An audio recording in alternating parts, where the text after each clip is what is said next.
Well, dude, thank you so much for taking time out of your day to jump on a call with me, man. I appreciate it. Absolutely, dude. Absolutely. I was looking at your website and checking you out, doing some research. You've got a bundle of certifications from NLP to hypnotherapist, success coach, personal training, nutrition coach. That's awesome, man. Congratulations. Thank you. Thank you. Would love to go back a little bit, though. When you were a kid, did you always want to be an entrepreneur, or is that something that came in for you later in life? It's funny you asked that. I was, when I was taking a shower earlier, I asked myself the same question. And, and I have always wanted, as a kid, to be, I wouldn't say entrepreneur, but just to own a business, right? Because the way I view it was the people that I grew up around, you know, those people were the successful people, and that's where I wanted to be. And so to answer your question is, I have always wanted to be an entrepreneur. Were your parents business owners or entrepreneurs as well? Neither. My dad. Neither. No, my dad was a C-level executive in a tobacco company. Well, Philip Morris. And then my mom was a school teacher. So zero entrepreneurial influence, if you would. Yeah, gotcha. You mentioned in your bio back in 2009, you started to get into personal training, but that's also about the time that you became sober. Yeah. How long did that battle of getting sober take, and what was that process like? So I'm going to take you through it as quickly as I can. I'll do it. I'll give you the bullet points. So my drinking started when I was about 16. The first consequence I had was when I was 21, and I got my first DUI. My second consequence was 30 days later, and I got the DUI by the same cop. Not a good month. So fast forward a bit, got into drugs. 2005, I had 4 ounces of cocaine on me and got pulled over and arrested, and that was the end of my drug career. So I would love to tell you that's where my drinking stopped, but it didn't. It should have. So I went to rehab. I had a choice to go to rehab or go to prison. Fortunately, it was purely, again, life happening for me, not to me. It was a good gift from God. So I went to rehab, and it was hell, I'll be honest with you, but it certainly wasn't prison. And then 2009, I had gone through one marriage, which is a long story. I won't get into all that, but you know, so what brought me to my knees is that when I got busted with the coke, I got my third DUI. So basically I lost my license for 8 years in total. Wow. So in 2009, the DMV gave me the opportunity to put one of the blowers in my car. And I had to keep the blower in the blower. Do you know what I mean by that? Yeah. So the blower, so I had to keep that blower in my car for 7 years. Wow. So it was either that or I would never drive again. And so in 2009, I set that thing off right when I first got it. And I had to go explain myself. And the lady said, look, if I see your face in here again, I'm going to yank your license for the rest of your life. And at that point in my life, I wasn't willing to risk that. And so the reward wasn't great enough to continue drinking. So I went to Alcoholics Anonymous for many, many, many years, really up until July of last year. And, you know, once I started on my personal development journey, Eric, it's weird. And, you know, if anybody is in AA, they're going to completely disagree with what I'm going to say, most likely.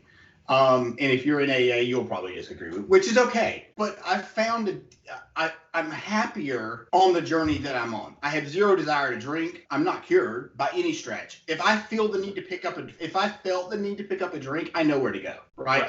I know to go back to AA. It's a no-brainer. But I don't battle with that these days. That's not to say that I won't. But right now, I like to refer to myself as like an ex-drinker, not an alcoholic, because as I think at the subconscious mind, what are you telling yourself when you say, I'm an alcoholic? Every day when you go into a meeting, I'm not saying it's wrong because it helped save my life. But for me, where I am right now, I know so much about the mind that I don't want to reinforce the fact that I'm broken and I'm an alcoholic. Does that make sense? Absolutely. Now, I was kind of doing some research there. You and your wife, you guys actually ended up being mentored by Tony Robbins and Dean Graziosi. I mean, what was that experience like? How did that impact your guys' personal and your business life? So it was a virtual mentorship, right? So it was, you know, and I hope it wasn't misconceiving on the website, but we did some virtual mentorship through both of them, and it impacted us greatly because one, Tony Robbins is the reason that I started on this whole journey. I found Tony around July of last year, and I went to his first event in November, and I had a disaster happen before that, which goes into our entrepreneurship.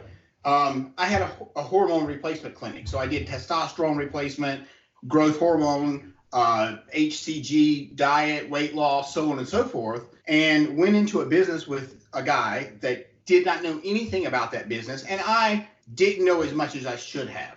And in 2018, after the first year, he came into my office and said, "Hey, I'm not going to pay you anymore." Well, I personally had been running the entire business. Like, he had no part in it other than the money. So it was devastating. It was now looking back, it definitely happened for me. And it was a blessing for sure. But it was a bad day, Eric. I was destroyed because I had poured my heart and soul into something that I really believe in. And we helped so many people, and come to find out, it didn't have anything to do with me. He was having an affair with a lady that I fired, and she took my job.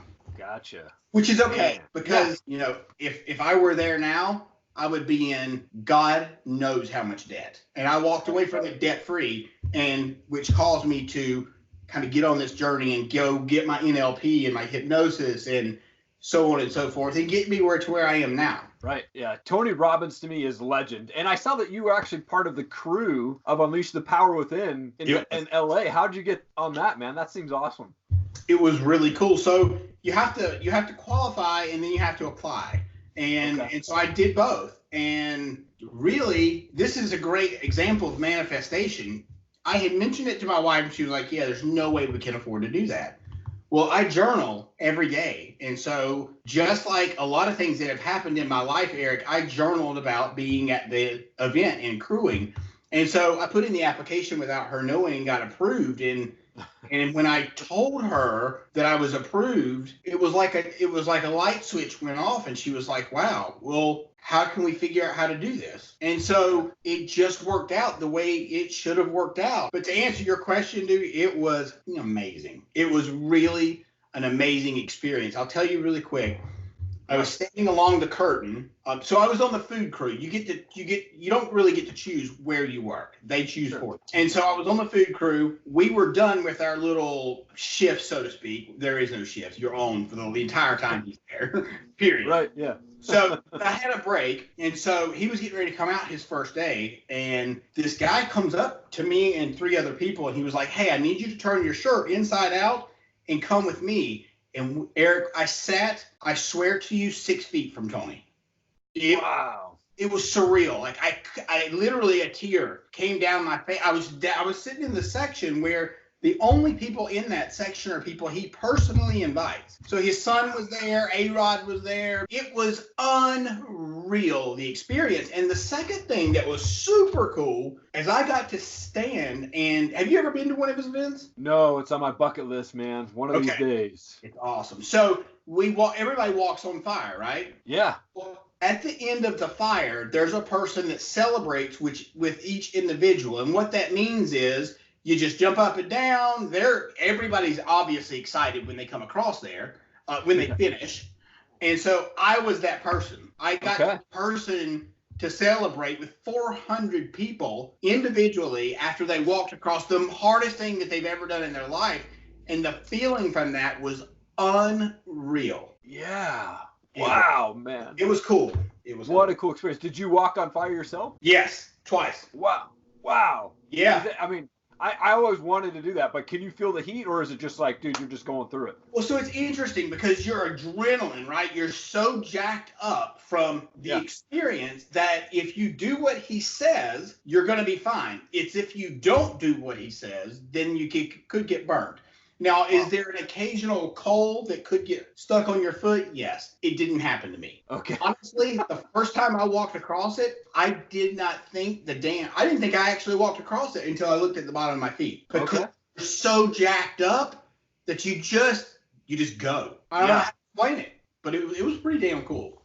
Wow. Yeah. That's awesome, man. It was Now, pretty cool. as a coach or, an entrepreneur, what's your morning routine like? Dude, I'm glad you asked that. I love my morning routine. So I get up between 4 and 4:30. When I get up, I go straight downstairs. I drink this big ass thing of water, which is a quart, so 1 liter. I fill up 3 more, and I fix my coffee, mess with my dogs, let them out. But when I come upstairs, so the first thing I do is I write in this book, which my wife gave me last July. And it says, okay, fine, I'm grateful, because I wasn't grateful. I was a shitbag.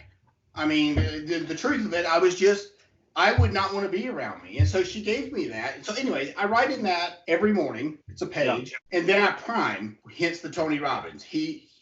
That's what he does for his morning routine. It's movements with your arm, it's some breathing things, it's thought, thinking about what you want to do in the future, seeing it done.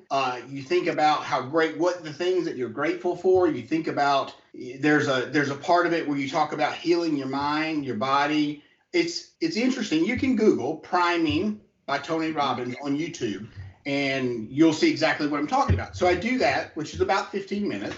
Then I read my 10 pages, sometimes more. And that's what I do. Awesome. What do you think your greatest skill or asset is? Dude, I'm really good with people. I'm really good with helping people find solutions, regardless if it's a personal business, which typically they're tied together. I would say that that's my biggest attribute, is I'm really good with people. And I like people. I really do. Not every day, but totally.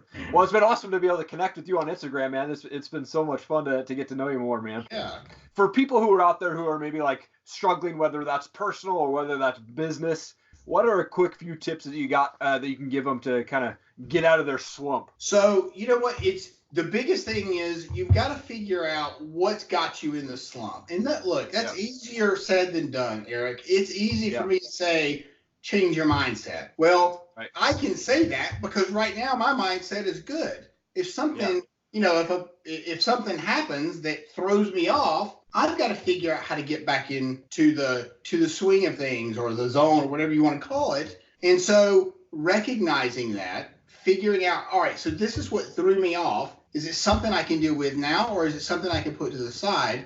That's one. And which really goes back to mindset. And the biggest thing is, when I wake up in a grateful state. I'll tell you one more thing that I forgot to tell you that's I think utterly important. I don't look at my phone for the first hour that I'm up, because if I look at my phone, everything else goes to hell, because I look at Instagram and then I see XYZ posts here, or this, or a message, or that, and then your brain is just going. And this is facts. This is not Corey's philosophy. It's a fact that if you look at your phone in the morning, things are not going to go as well. You're not going to be as organized. You're not going to be centered. So that's a huge tip. Don't look at your phone when you wake up. Give yourself a few minutes to center yourself and be with yourself for a few minutes, and enjoy not having to be tied to that phone all the time, because dude, we're constantly on the phone. Absolutely. Absolutely, man. Cool, man. Well, I want to transition to a couple fun questions for you. Who inspires and motivates you? It would have to be, it trickles down from where at the beginning was Tony, and he still does. I still listen to his stuff every day. Ed is a big, big one for me. The real Brad Lee is a big one for me. And Andy, of course.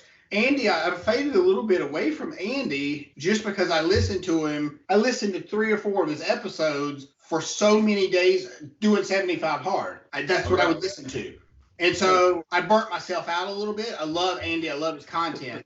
But right now, I'm listening to the real Brad Lee because I just like the way the dude comes across. I like his message. I think he's genuine. And I really don't think he gives a shit what anybody thinks. Right. Absolutely. Do you ever get scared as an entrepreneur? Dude, yeah. I mean, I do. But it's a fine line, Eric. It's hard. So when I say the word scared, I have to think about that, because what I'm telling my body and my mind is that I am fearful of what's about to happen. And if I do that, there's a good chance something not good is going to happen. Right now, I'm in the process of going through with some guys, and we're creating a hemp company from beginning to end. And like, Okay. I say that like seed to store Wow. and everything in between. And it's Cool. a massive deal. And if I think about it being a massive deal, you know, you get that twinge like, oh shit, what happens if I can't go there? Right. I just can't go there. I have to know this is what I'm supposed to be doing until I'm told otherwise. Right. Yeah, that's good stuff, man. I mean, I think even myself, like I still work a full-time job, but it's scary trying to be this entrepreneur full-time, trying to get to that level where I can say, hey, I'm walking away from my job right now. I've got money coming in through my entrepreneurship. I'm not there yet, but I will be. But it's still scary where I'm like, all right, man, do I reach out to these guys, or crap, I didn't hit the sale I wanted to today? Things like that, man. It's thanks for sharing that. I appreciate that. Yeah. Well, entrepreneurship was forced on me because I started a business, and I'll tell you this just really quick. While I had a full-time personal training job, and I was making great money, but I started a side business just for the tax purposes. That was it.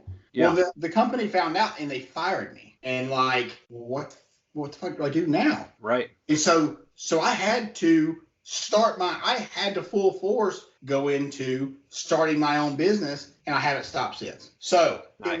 It wasn't a conscious choice. I'll be honest. I was forced into it, but thank God I was. Right, absolutely. Do you have a favorite music style or band that you like to listen to? I don't listen to a ton of music, but if I do, like I listen to stuff like Guns N' Roses or Motley Crue or kind of stuff like in the 80s. Like I don't listen to a lot of modern stuff. Do you have a favorite movie? Enron. Okay. That's an interesting answer, I know. Have you ever seen the Enron story? No, I haven't. It's an interesting story though. That whole thing, man, was a crazy story in the news back in the day. I remember that, but the movie I'm sure is pretty crazy. It was just a load of shit, all of it. And the guy, I don't love the movie for the aspect that they fucked a whole bunch of people over, but I like the movie from the aspect of how many people bought into this gigantic conglomeration. Yeah. It was all BS. Right. It's just phenomenal to me. So I know it's a weird answer, but yeah, that's my favorite movie. Okay, that's awesome, man. Well, Corey, I also wanted to give you an opportunity to just give a shout out to family, business partners, whatever you want. The time is yours on the video. Sure. So, you know, my greatest business partner is my wife, and she's an entrepreneur. She owns her own business, and we work side by side to an extent. And you know, I've got lots of close friends, Nick Jones and Josh Kirk. He's been a very, very good friend of mine. It's strange. I met him like I met you on Instagram. Okay. And so I've never met him face to face, but he's been a really good friend of mine. And he and I have started this group called Halcyon Alliance, which is a group of coaches that we're gonna roll out a thing where we coach people as a group, and that should be coming out, I'm hoping, by the end of the year. Okay. So, but yeah, man, that's about all. That's about it. Awesome. Well, Corey, man, it was an awesome time to be able to talk to you this morning. I'm excited for what you got coming up, man. And again, just looking forward to continuing to grow our relationship there and looking forward to more success for you, man. Thank you for your time. Absolutely, Eric. Thank you so much. I do appreciate it, brother. Hey, guys, thank you so much for hanging around. Really appreciate it. If you'd like to see more videos from Top Rated MMA and the Bearded Biz Show, please click the playlist and also hit subscribe to our channel. Become part of the Top Rated MMA and Bearded Biz community. We would really appreciate your support. Also, please leave a comment below. I will read and respond to all of them. Thank you so much. Have an awesome day.